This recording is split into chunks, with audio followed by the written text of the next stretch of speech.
Jeg hedder Thyra Hilden, jeg er billedkunstner og arbejder med mange forskellige medier, men især oliemalerier, som ofte er symmetriske, og hvor det er, at der er et voldsomt kaos, der kombineres med en stram symmetri, der gør, at det er harmonisk, og at kræfterne ligesom er tæmmet.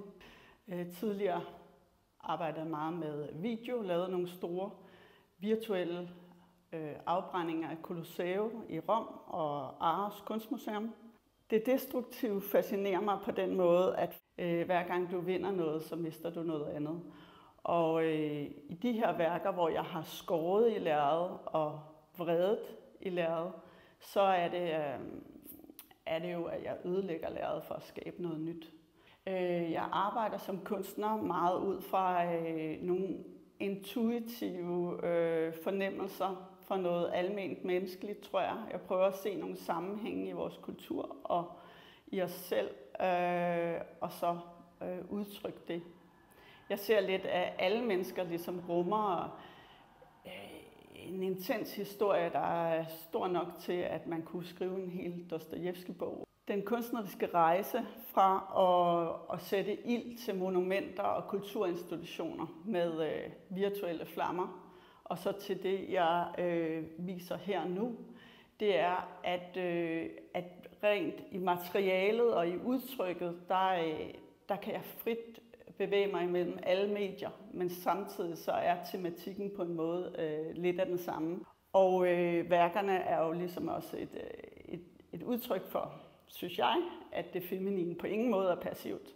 Jeg laver kunst, fordi jeg synes, at kunsten kan samle alle mulige områder og temaer. Det kan være politik, filosofi, religion, psykologi. Alle mulige temaer kan ligesom indkapsles i et værk.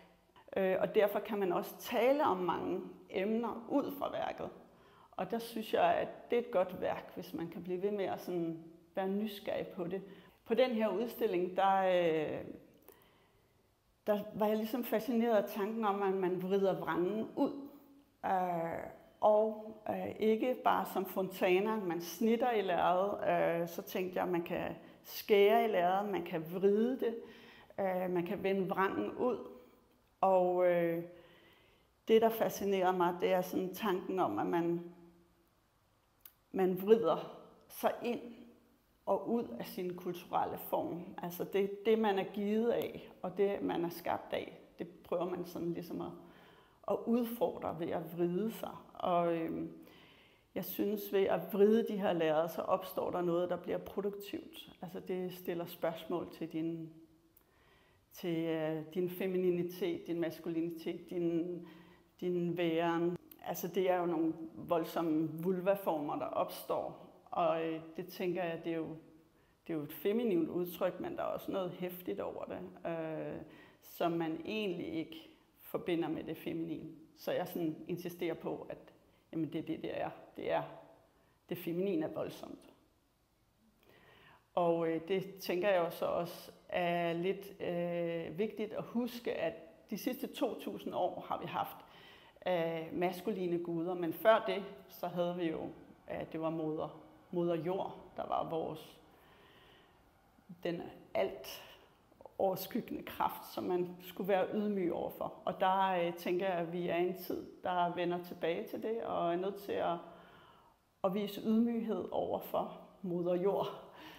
Altså, da jeg lavede den her udstilling, så går jeg og tænker på, at man i mange sammenhæng forbinder det feminine med noget passivt. Eller man skal være pæn, og man skal være artig, og man skal være ydmyg, og man skal være forsigtig, og alt det, der er forbundet med at være en pige.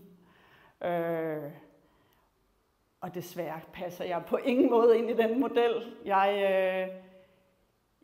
Jeg oplever det feminine som noget meget voldsomt og noget fyrigt. Og den energi, som er lidt som en fontæne, den er så voldsom, at den også skal kontrolleres. Man kan sige, at jeg er 85% selvkontrol hele tiden. Og den energi er jo også smuk og stærk, tænker jeg. Og jeg vil gerne hvis folk har et værk hængende, synes jeg, at det kunne være en god energi, at man ligesom er ven med den. Jeg er gode venner med den i hvert fald.